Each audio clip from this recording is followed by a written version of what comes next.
Le ministère de la Santé a sorti en fin de semaine une nouvelle directive au Coupotrolim en rappelant qui, quand, quoi et comment doit se faire tester.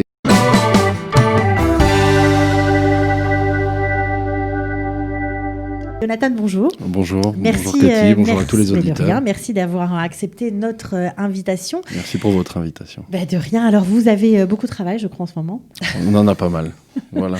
Alors, c'est vrai que vous avez lancé une grande campagne pour les services en français de la Maccabi, mais j'aimerais juste avant qu'on en parle, de parler de cette campagne de tests sérologiques que vous avez lancée aussi. Tout à fait. Alors, il faut savoir que tout ce qui concerne le corona en Israël, toutes les directives sont données par le ministère de la Santé. Les Coupotrolim, les centres médicaux ne font rien de par leur propre chef ou de leur propre initiative. On reçoit les directives du ministère de la Santé et ensuite on les traduit sur le terrain. C'est comme ça que la Maccabi, vous vous rappelez, il y a quelques mois, on en avait discuté, avait demandé l'autorisation de faire ses propres tests PCR en dehors du ministère de la Santé avec le Magen David Adom. Une fois que l'autorisation avait été donnée, on a lancé toute l'opération test PCR qui dure jusqu'à aujourd'hui. Ouais, vous avez des drive-in tests. On a des drive-in, on a mis en place, vous avez certainement vu dans la région de Tel Aviv, ça a commencé aussi à Jérusalem, ces cabines où une personne peut être à l'intérieur et faire des tests. Ça va beaucoup plus vite que les drive-in puisque c'est beaucoup plus sécure pour celui qui fait les tests. C'est surtout que c'est beaucoup moins chaud. Une personne qui est dans cette combinaison que vous avez vue, les fameuses combinaisons blanches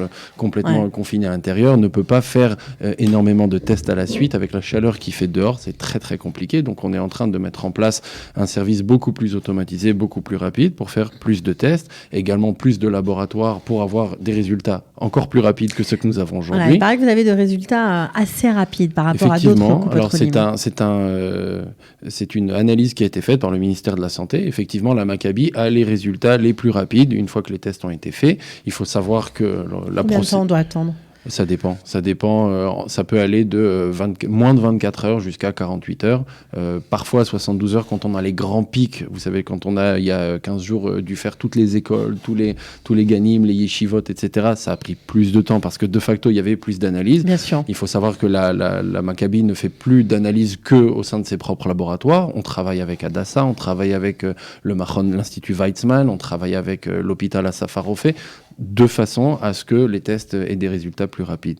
Ça a été pareil, juste pour rappeler peut-être la procédure, quand quelqu'un soupçonne des symptômes, il doit se mettre en contact avec son médecin généraliste, son médecin de famille ou son pédiatre s'il s'agit d'enfants. Ça peut même se faire par téléphone. Ça peut se faire par téléphone. Il est préférable, d'ailleurs, si quelqu'un a des suspicions du corona, que ça se fasse par téléphone pour qu'il y ait de moins en moins de contact physique ou de proximité, tant avec le personnel médical qu'avec le reste de la patientèle ou du secrétariat au sein des Coupotrolim.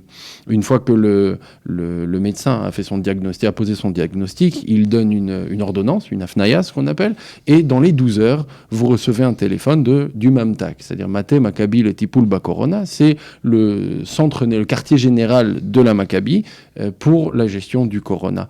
Dans les 12 heures, on vous appelle, première question. Vous avez une voiture, pas de voiture. Si vous avez une voiture, on vous dirigera vers l'un des drive-in en fonction de votre ville, de votre région. Si vous n'avez pas de voiture, on travaille soit avec nos propres, ce qu'on appelle en hébreu des dogmim, donc ces personnes qui viennent chez vous à la maison faire le test PCR. À la différence de la France, je crois, ici le test PCR on le fait et dans le nez et dans la bouche. Et on travaille également avec des sociétés pour faire un plus grand nombre de tests PCR. Et ça, ce sera pour le lendemain, puisqu'il faut pouvoir faire l'examen. Voilà, l'examen. Donc, on invite la personne, on met dans son agenda votre heure avec laquelle on va fixer entre 10h30 et 11h30. Et vous savez que cette personne va venir chez vous, vous prendre le test et vous aurez les résultats ensuite. D'accord.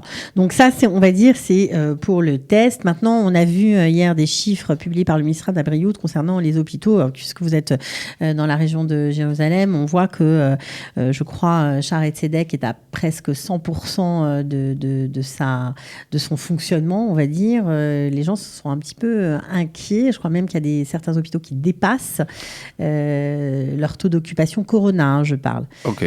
Il faut savoir que la population est inquiète. s'inquiète. Certes, la population est stressée et de facto, il y a beaucoup, comme vous avez dit tout à l'heure, d'incompréhension où on est dans le flou, on ne sait pas exactement si quelqu'un reçoit un message des services secrets du Shabak ou du ministère de la Santé, comme quoi il doit rentrer en bidou, donc en isolement, il pense tout de suite qu'il est malade, qu'il est positif et qu'il doit tout de suite aller faire un test.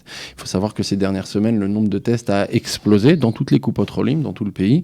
Et donc le ministère de la Santé a sorti en fin de semaine, je crois jeudi après-midi, une nouvelle directive aux coupes Otrolim en rappelant qui, quand, quoi et comment doit se faire tester. Alors, ça veut dire que lorsqu'on rentre en isolement, voilà, en bidoute, comme on dit en hébreu, parce qu'on a été en contact avec une personne malade du corona, on n'est pas obligé de faire un test ? Alors, ça dépend. Il y a bien sûr cette consultation médicale, mais il faut savoir que... Si on n'a aucun symptôme, par exemple. S'il n'y a aucun symptôme, a priori, non. Le Misrad Habriout, le ministère de la Santé, demande à ce qu'au maximum, on attende avant de faire ces tests. Il faut savoir que souvent aussi, quelqu'un... alors, je ne suis pas médecin, je ne suis pas spécialiste en virologie ni en corona au niveau médical, mais il faut savoir qu'il y a des personnes qui vont contracter finalement, qui vont être positifs seulement quelques jours après le contact direct avec la personne. Donc ce que tout le monde répète à tue-tête, partout, que ce soit le gouvernement, le ministère de la Santé, les médecins, c'est que le PCR est négatif au moment où vous le faites. Pas forcément le lendemain, pas forcément le surlendemain. Ce qui est aussi, ce qui fait qu'il y a aussi beaucoup d'incompréhension dans la population, c'est qu'on a beaucoup parlé de ces 14 jours en isolement, et puis on a parlé de 10 jours à l'isolement. Alors, est-ce que c'est fondé sur des études concrètes ? Est-ce que ça veut dire quelque chose de précis ? Alors, je ne suis pas porte-parole du gouvernement, et ceux qui pourront vous répondre, au jour d'aujourd'hui, la directive, elle est de 14 jours. Elle est toujours de 14 jours. Il y a des cas dans lesquels on peut effectivement raccourcir ou faire annuler cet isolement. Attention, faire un PCR pendant l'isolement, si vous avez été décrété en isolement par le ministère de la Santé et que vous faites un PCR et qu'il est négatif, ça n'annule pas l'isolement. Vous devez terminer les 14 jours, puisqu'encore une fois, le PCR est négatif au moment où vous le faites. Ouais, ça veut dire que le 14e jour, vous pouvez déclarer des symptômes et contracter la maladie. Par exemple. Enfin, être porteur de la maladie. Par contre, il y a des cas dans lesquels vous pouvez annuler cet isolement. Un cas classique, par exemple, à ce jour, les Israéliens qui sont en dehors d'Israël, qui étaient malades, qui ont été positifs au corona en dehors d'Israël. Disons que vous avez un proche, un ami qui est israélien, qui vit en France, qui a été positif en France et qui a guéri, et qui prouve un PCR négatif en France suite à la maladie, viendra en Israël, fera un PCR. Si ce PCR en Israël est négatif, il n'a pas besoin de faire les 14 jours d'isolement venant de France. Ah, ça c'est génial, c'est une bonne nouvelle pour les Israéliens. À ce jour, on est en train de voir, le ministère en a parlé d'ailleurs. Ça marche pas pour les touristes. Ça marche pas à ce jour pour les touristes. L'idée a été soulevée quand il était question d'ouvrir les cieux au mois d'août. Je crois qu'aujourd'hui cette décision a été repoussée de par les chiffres du corona que vous avez cités tout à l'heure. Aujourd'hui, à ce jour, c'est une directive du ministère de la Santé, c'est pas quelque chose des coupes Otrolim, pour les Israéliens qui vivent en France. Attention, il faut bien sûr avoir été positif puis prouver un PCR négatif. Ouais, prouver un PCR négatif, si on n'a pas été positif, ça marche ou pas ? Non, ça marche pas. Il faut parce positif, que ça veut négatif, pas négatif. Voilà, d'accord. Parce que ça prouve. Alors, juste revenir sur cette histoire de test, parce que c'est vrai que c'est important, on entend tout et n'importe quoi, faut bien le dire. Lorsqu'on est à l'isolement, d'accord, parce qu'on a été en présence avec en Israël, je parle, parce qu'on a été en présence avec quelqu'un qui avait contracté le corona, ok, on n'est pas obligé de faire de test si on n'a aucun symptôme. A priori, non. Donc, on sort du bidoude après 14 jours sans avoir fait de test. Exactement.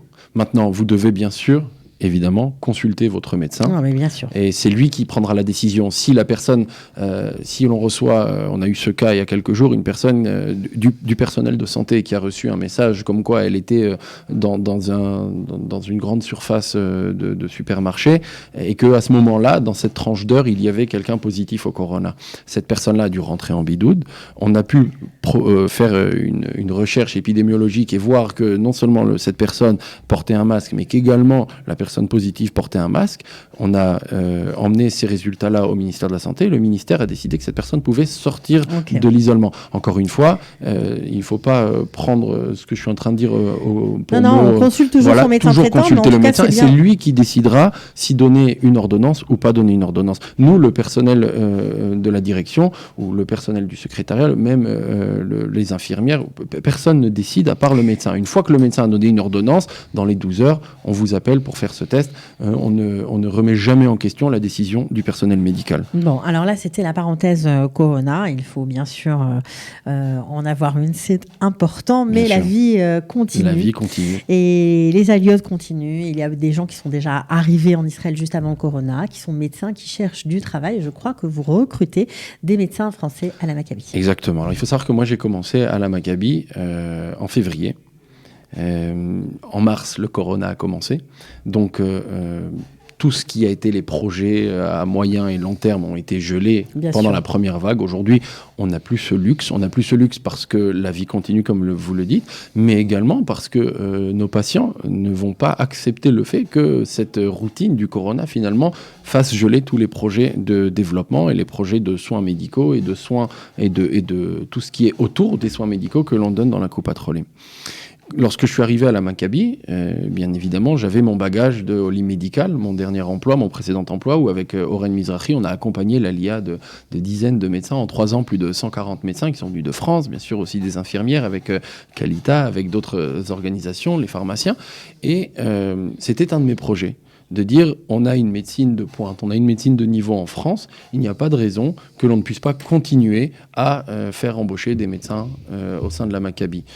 Toutes les grandes réunions, tous les rendez-vous... Même des médecins qui, on va dire, baragouinent l'hébreu au départ. Il faut savoir qu'il y a des... Non, il faut savoir qu'une personne qui vit en Israël, elle est obligée de faire son ulpan, puis un ulpan médical. Il y a ce temps d'acclimatation. Il faut savoir que si on regarde un instant du côté du patient, vous allez chez un médecin, vous voulez pouvoir vous faire comprendre et qu'il vous comprenne. Si vous arrivez avec un enfant en bas âge chez votre pédiatre et que vous ne pouvez pas lui parler, qu'il ne peut pas vous répondre, vous n'êtes pas satisfait du service de soins. C'est vrai, mais en même temps, il y a beaucoup de quartiers en Israël, dans certaines villes, il y a beaucoup de francophones. Et peut-être que ça manque un peu des médecins français. Tout à fait. Alors effectivement, il y a beaucoup de quartiers francophones et on fait en sorte d'adapter nos services aux différents quartiers, aux différentes régions.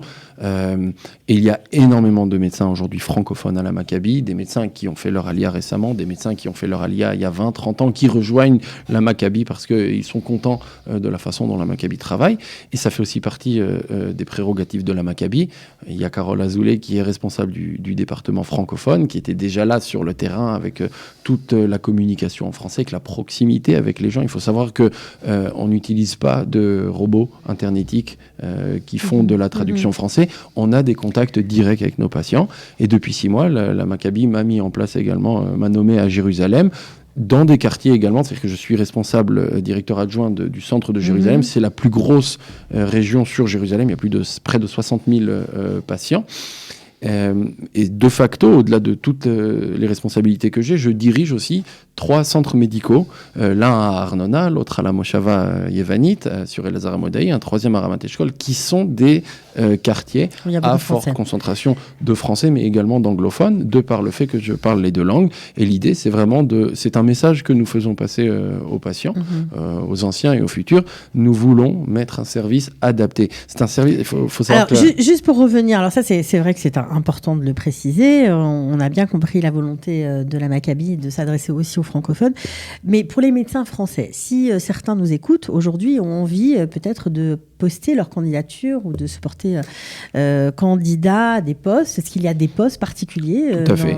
Il y a, les médecins français pas plus tard qu'il y a 15 jours, j'étais en réunion donc, avec la nouvelle directrice du recrutement des médecins. Et elle m'a fait une cartographie de toute la région. La région, c'est Jérusalem et Shfela. Okay. Donc depuis Jérusalem, Ma'ale Adumim, Gush Etzion, Efrat, Beitar, jusqu'à Bat Yam, Rishon LeZion, Cholon, Nes Tziona. Et on est capable de dire à ce jour, dans chaque région, de combien de médecins on manque. Il faut savoir que, bien sûr, il y a cette volonté d'entendre, vous faites votre alia, nous allons vous embaucher. Mais il y a également des besoins, il y a des nécessités et il y a également des limites. On ne peut pas engager autant de médecins qu'on voudrait, on ne peut pas engager autant de personnel médical qu'on voudrait. On est aussi dans une période de crise économique nationale. Alors la Maccabi, aujourd'hui, a des très bons chiffres économiques, mais nous devons faire attention puisque la vision, elle est sur le moyen long terme.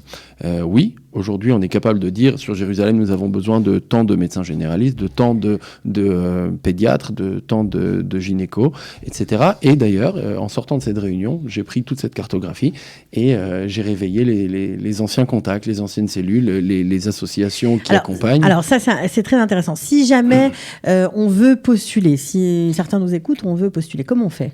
Eh bien, on peut me joindre directement, on peut joindre Oren Mizrahi, mon ancien partenaire et toujours actuel ami, on peut joindre Kalita, on peut joindre Gveim, on peut joindre Nefesh Benefesh si on vient du monde anglophone, et également les associations de médecins francophones avec qui je suis en contact, que ce soit le Medif à Jérusalem, que ce soit Saphir sur Tel Aviv, dont la directrice est Léa Lévy. On peut les contacter, on peut dire qu'on a entendu Jonathan parler du recrutement des médecins. Ils ont les listes, là je ne veux pas comme ça citer tous les médecins, ce serait trop long, mais oui, on peut me contacter, je donnerai mon mail, je vous donnerai mon mail, d'ailleurs je crois que vous l'avez, on le mettra, les gens peuvent me contacter, et moi je transférerai le CV. Évidemment, le CV doit s'accompagner de l'autorisation du ministère de la Santé de pratiquer la médecine, plus d'une reconnaissance du conseil scientifique de votre spécialité pour pouvoir pratiquer la médecine. Encore une fois, ça s'accompagne d'un entretien d'embauche. Ce qu'on expliquait à l'époque à Holy Medical aux médecins, il y a un entretien en Israël. C'est normal. Il faut comprendre, vous faire comprendre. Après, vous avez une petite période de formation, comprendre les différents logiciels informatiques, et après vous pouvez y aller. Voilà. Bon. Et il y a suffisamment de médecins francophones à la Maccabi si vous voulez, bien sûr, prendre contact avec eux et entendre et écouter et avoir des conseils, c'est aussi faisable. Ok, bon, en tout cas, Jonathan Rubinstein, merci beaucoup d'être venu, de nous avoir parlé et du corona et de l'avenir, parce qu'il faut regarder devant nous, on n'a pas le choix, c'est comme ça. Je vous remercie. Et bien sûr, rappelons que l'avenir, il est avec un masque qui couvre le nez, la bouche. Nous avons plus de distance que nécessaire et bien se laver les mains, et c'est très important. Il ne faut pas penser que le gouvernement rigole avec ça. Non, ça diminue énormément les risques de contamination. Ok, merci beaucoup Jonathan, merci et à très bientôt. Bonne journée. Vous aussi.